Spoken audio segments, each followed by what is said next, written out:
بسم الله الرحمن الرحيم.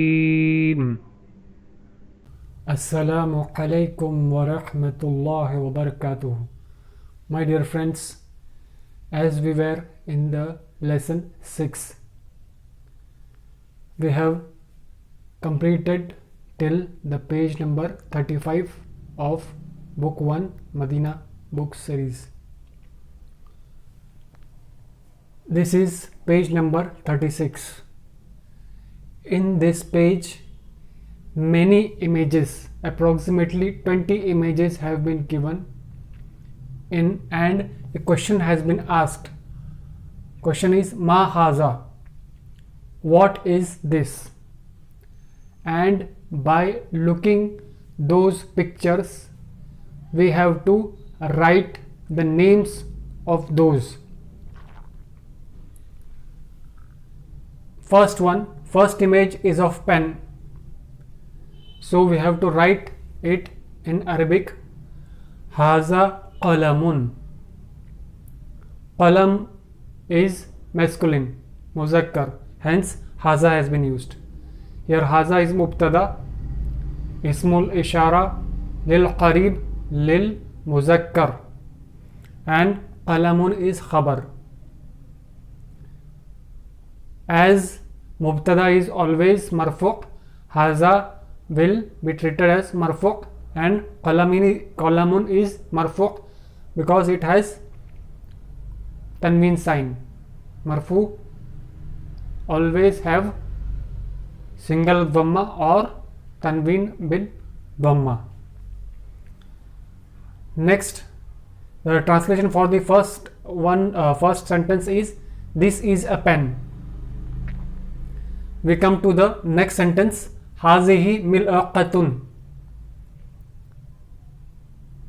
In the page number 36, we are writing the names of the objects or parts which come from right to left. Okay, so till 4 we have covered the last object on the page number 36. Then from there we have switched over to the next row, okay, and that we have taken as 5th sentence. Okay, similarly we have solved the exercises on the page number 36. This is the last object here. Okay, hope you got how we are going. Hazihi mil'aqatun.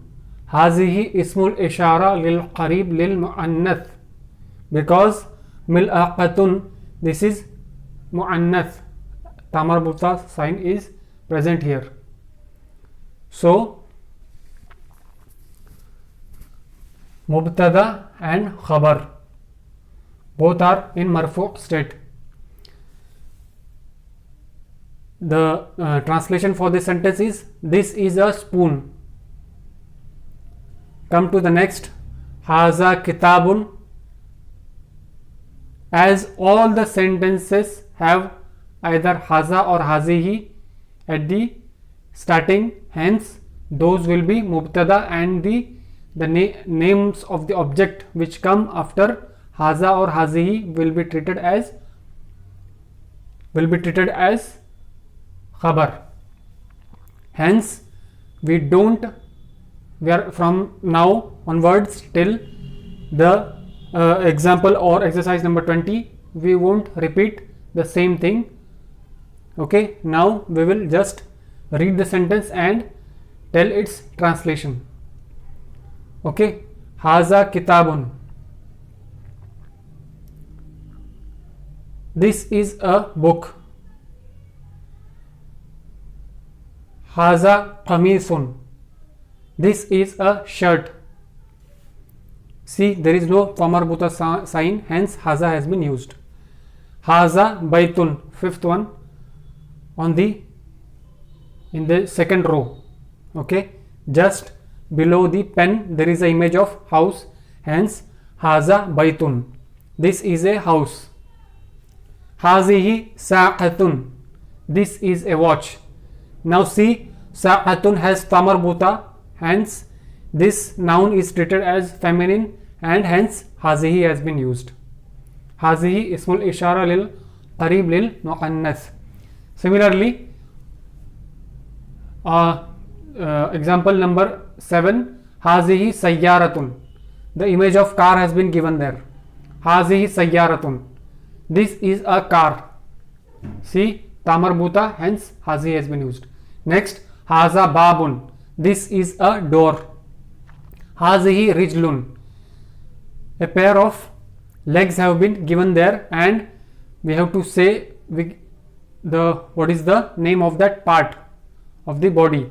And as we have studied in the previous lecture that the body parts which are single are treated as masculine and the body parts which are in pair, those are treated as feminine. Hence, even though we have to name a single part, a leg, we have to say hazihi rijlun. Rijlun here is feminine, muannath, because it is a part of a pair. This is a leg. Next one, hazihi darrajatun, ta marbuta is here, hence hazihi has been used. Darrajatun means bicycle. This is a bicycle, or whatever we pronounce bicycle. Hazihi lihyatun, a man's beard is there and it is called as lihyatun in Arabic. See, ta marbuta is there, hence hazihi has been used. This is a beard. Now I have written this in red because even though there is no ta marbuta at the end of this word and it is also not the part of our body, but still it is treated as feminine or muannath. Hence I have written in red so that we can differentiate this word very easily. Qidrun is an exceptional case. So hazihi qidrun, this is a pot. Come to the next example, hazihi yadun, this is a hand. As hand is the part of the body which exists in pairs, hence we have to say that hazihi, we have to say hazihi because yadun is feminine in Arabic language. This is a hand. Next, haza anfun, as nose is single in our body, hence haza has been used. Haza anfun, this is a nose. Next, hazihi thallajatun. Thallajatun, thallajatun has ta marbuta at the end, hence hazihi has been used. The translation for this sentence is, this is a refrigerator, or what we call as fridge in local language. Hazihi mindilun, I am sorry, haza mindilun. Okay, mindilun is masculine. Haza mubtada, mindilun khabar. Translation, this is a handkerchief. Next exercise, exercise number 17, hazihi mikwatun, this is an iron. Mikwatun has ta marbuta at the end, hence hazihi has been used. Mikwatun is called as iron in English, and by using iron we press our clothes. Next example, next exercise, haza kursiyun, this is a chair. Next, haza masjidun, this is a mosque. Haza najmun, this is a star. In all these cases, either haza has been used or hazihi has been used. These two words are used accordingly. If the object or thing following the mubtada haza or hazi is masculine, then haza is used, and if the word next second word is feminine in gender, then hazi is used. Okay, so in all these 20 examples, the first word is either haza or hazihi and the second word is the name of the object or part.